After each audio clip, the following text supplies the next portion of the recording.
ওম গণেশায় নমঃ নমস্কাৰ প্ৰিয় শ্ৰোতা দৰ্শক সকলোৰে প্ৰত্যেকটো দিন সুন্দৰ হওক মনে বিচৰা আকাংক্ষাই পূৰ্ণতা লাভ কৰক এই প্ৰাৰ্থনা মা ভগৱতীৰ শ্ৰীচৰণত মা কামাখ্যাৰ শ্ৰীচৰণত আজি আপোনালোকক জনাব বিচাৰিছো নৱৰাত্ৰিৰ মাজতেই 2025 বৰ্ষৰ শনিদেৱৰ উদয় হ'ব শনিদেৱৰ উদয় আৰু শনিদেৱৰ উদয়ৰ লগে লগেই ধন অৰ্থ উন্নতিৰ বন্যা বব বহুকেইটা ভাগ্যশালী ৰাশি তাৰ বাবেই প্ৰস্তুত হৈছে এই বিশেষ ভিডিঅ' কেৱল আপোনালোকৰ বাবে আপোনালোকে নিশ্চয়কৈ আগবঢ়াই লৈ যাব এই ভিডিঅ' আশা ৰাখিছোঁ মীন ৰাশিত শনিদেৱৰ যি উদয় এই উদয়ে একাধিক ৰাশিৰ জাতক জাতিকাৰ ওপৰত লাভ আনিব উন্নতি আনিব অগ্ৰগতি আনিব ওম প্ৰাং প্ৰিং শনিশ্বৰায় নমঃ এই মন্ত্ৰ ফাঁকি আপোনালোকে জপ কৰিব পাৰে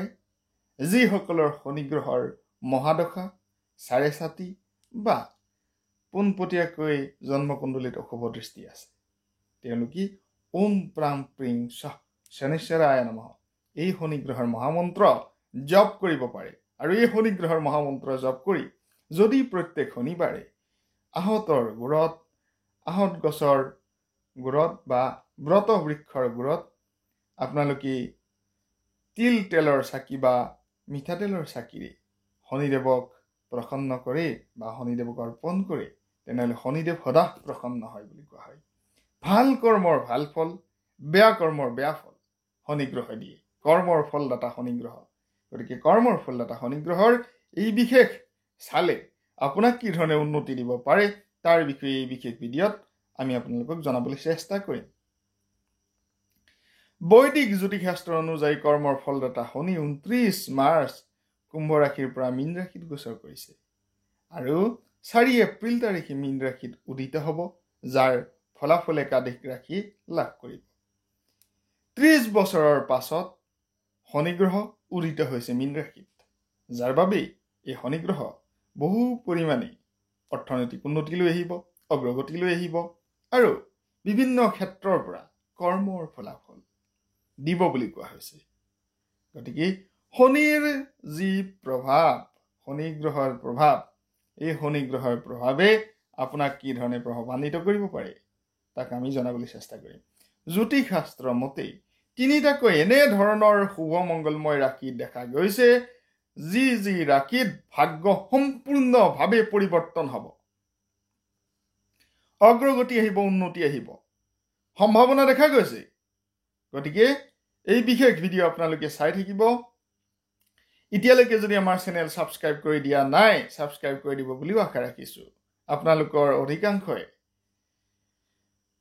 ভিডিঅ'টো চাই পেলাই সামৰণি মাৰে চেনেলটো ছাবস্ক্ৰাইব নকৰে গতিকে অনুৰোধ জনাইছোঁ চেনেলটো ছাবস্ক্ৰাইব কৰি দিব আৰু যিসকলে হিন্দু সনাতন ধৰ্মৰ ওপৰত বিশ্বাস ৰাখে জ্যোতিষশাস্ত্ৰত অলপ হ'লেও বিশ্বাস কৰে ভিডিঅ'টো শ্বেয়াৰ কৰি দিবলৈ অনুৰোধ জনাইছোঁ সগৌৰৱে শ্বেয়াৰ কৰক কাৰণ কোনো ধৰণৰ ভুৱা তথ্য আমি এই ভিডিঅ'সমূহত দিবলৈ চেষ্টা নকৰোঁ ভিউজ আহক বা ভিউজ নাহক কমেণ্ট আপোনালোকে ভালেই দিয়ক বা বেয়াই দিয়ক আমি কিন্তু প্ৰকৃত সত্য তথ্য আপোনালোকৰ ওপৰত উপস্থাপন কৰি আছোঁ এয়া বিশ্বাসেৰে ক'ব পাৰোঁ গতিকে প্ৰথম ভাগ্যশালী ৰাশিৰ কথা আমি কোৱাৰ পূৰ্বে ক'ব বিচাৰিছোঁ আপোনালোকৰ জন্মকুণ্ডলীৰ কথা আপোনালোকৰ জন্মকুণ্ডলী যদি চাই ল'ব বিচাৰে স্ক্ৰীনত দেখা নম্বৰত আপোনালোকে হোৱাটছআপত মেছেজ প্ৰেৰণ কৰিব পাৰে আৰু জানি ল'ব পাৰে আপোনালোকৰ ভাগ্য ফলাফল নিম্নতম খৰচৰ বিনিময়ত প্ৰথম ভাগ্যশালী ৰাশিৰ যি বিশেষ শনিগ্ৰহৰ প্ৰভাৱ উদিত শনিৰ প্ৰভাৱত মিথুন ৰাশিক প্ৰথম ভাগ্যশালী ৰাশি বুলি কোৱা হৈছে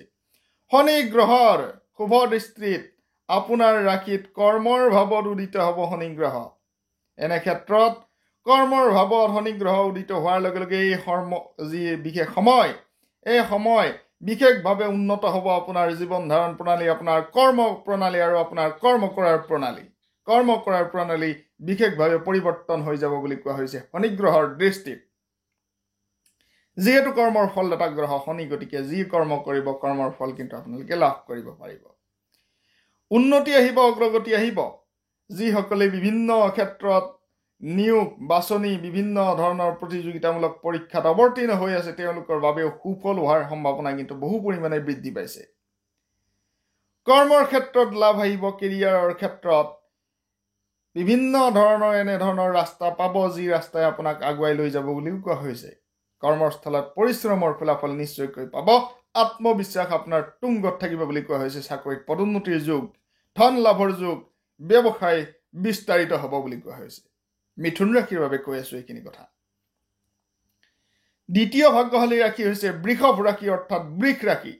বৃষ ৰাশিৰ জাতক জাতিকাসকলৰো সমৃদ্ধি আহিব, অগ্ৰগতি আহিব বুলি কোৱা হৈছে। বৃষ ৰাশিৰ জাতক জাতিকাসকলৰ বিশেষভাৱে যি শনি গ্ৰহৰ শুভ দৃষ্টি, উদিত শনি গ্ৰহই বৃষ ৰাশিৰ জাতক জাতিকাসকলক দিব বিভিন্ন প্ৰকাৰে সুখ আৰু সমৃদ্ধি।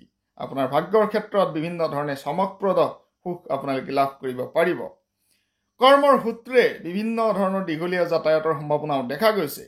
ধাৰ্মিক কৰ্ম, মাংগলিক কৰ্ম, বিভিন্ন ধৰণৰ মন্দিৰ, বিভিন্ন ধৰণৰ ধৰ্মৰ লগত জড়িত কৰ্মত আপুনি জড়িত হ'ব পাৰিব। মন আনন্দিত হৈ থাকিব, আয় বৃদ্ধি হ'ব বুলি কোৱা হৈছে। অৰ্থনৈতিক ক্ষেত্ৰত এনেধৰণৰ পৰিৱৰ্তন আহিব, যি পৰিৱৰ্তন আপুনি হয়তো কেতিয়াও কামনাই কৰা নাছিল। এনেধৰণৰ অৰ্থনৈতিক পৰিৱৰ্তন আপোনাৰ আহিব। অৰ্থ বৃদ্ধি পাব, ধৰ্মীয় কৰ্মত মন লাগিব বুলি কোৱা হৈছে। কেৰিয়াৰৰ ক্ষেত্ৰত, চাকৰিৰ ক্ষেত্ৰত প্ৰমোচন আহিব বুলি কোৱা হৈছে। চাকৰি প্ৰাপ্তিৰ সম্ভাৱনা দেখা গৈছে, অৰ্থনৈতিক উন্নতি দেখা গৈছে। এয়াই নহয়, জ্যোতিষৰ গণনাই কৈছে অৰ্থনৈতিক ক্ষেত্ৰত খুবেই শুভ, স্বাস্থ্য পূৰ্বৰ তুলনাত উন্নত হ'ব বুলি কোৱা হৈছে। পৰিয়ালত সুখ শান্তি সম্প্ৰীতিৰে পৰিপুষ্ট হৈ থাকিব আপোনাৰ পৰিয়াল। গতিকে ভূমি সংক্ৰান্তীয় যদি আপোনাৰ কিছু বিবাদ আছিল, সেই বিবাদৰ পৰা পৰিত্ৰাণৰ উপায় লাভ কৰিব। ধনু ৰাশি হৈছে তৃতীয়টো ভাগ্যশালী ৰাশি। ধনু ৰাশিৰ জাতক জাতিকাসকলৰ বাবে শনি গ্ৰহৰ গোচৰ। ধনু ৰাশিৰ জাতক জাতিকাসকলৰ বাবে আপোনাৰ জীৱনত আহিব পৰিৱৰ্তন, উন্নতি আহিব, অগ্ৰগতি আহিব, সুখ সুবিধা লাভ কৰিব পাৰিব। ধন অৰ্থৰ উন্নতি আহিব, যান বাহন, স্থায়ী সম্পদ যেনে মাটি, স্থায়ী সম্পদ, বাসগৃহ, বিভিন্ন ক্ষেত্ৰৰ সুনাম ইত্যাদি আপুনি আনিব পাৰিব বুলি কোৱা হৈছে। ধন অৰ্থৰ উন্নতি আহিব, লোন ধাৰ ঋণ ইত্যাদিৰ পৰা মুক্তি পোৱাৰ সম্ভাৱনাও দেখা গৈছে। কৰ্মক্ষেত্ৰত পৰিশ্ৰমৰ ফলাফল লাভ কৰিব পাৰিব। এনেধৰণৰ পথ পাব, যি পথ আপোনাৰ পূৰ্বৰ তুলনাত অৰ্থনৈতিক উন্নতিৰ পিনে অগ্ৰসৰ কৰাব। গতিকে সৰ্বত্ৰে সমৃদ্ধিৰ যুগ দেখা গৈছে। বিভিন্ন ক্ষেত্ৰত পাৰিবাৰিক সম্পৰ্কত যদি কিছু ক্ষেত্ৰত ক্ষুদ্ৰ আছিল, সেই ক্ষুদ্ৰ আপোনাৰ নাইকিয়া হ'ব বুলি কোৱা হৈছে। পাৰিবাৰিক ক্ষেত্ৰত বিভিন্ন ধৰণৰ প্ৰশ্নবোধক ইত্যাদি নাথাকিব। সকলো ধৰণৰ প্ৰশ্নবোধক আপুনি ডিলিট কৰিব পাৰিব বুলিও কোৱা হৈছে। গতিকে বিভিন্ন ক্ষেত্ৰত উন্নতিৰ সমাহাৰেৰে পৰিয়ালত আহিব সুখ শান্তিৰ সমৃদ্ধিৰ বতৰা। ধন্যবাদ জনাইছোঁ। সকলোৰে প্ৰত্যেকটো দিন সুন্দৰ হওক, শুভ হওক, মংগলময় হওক।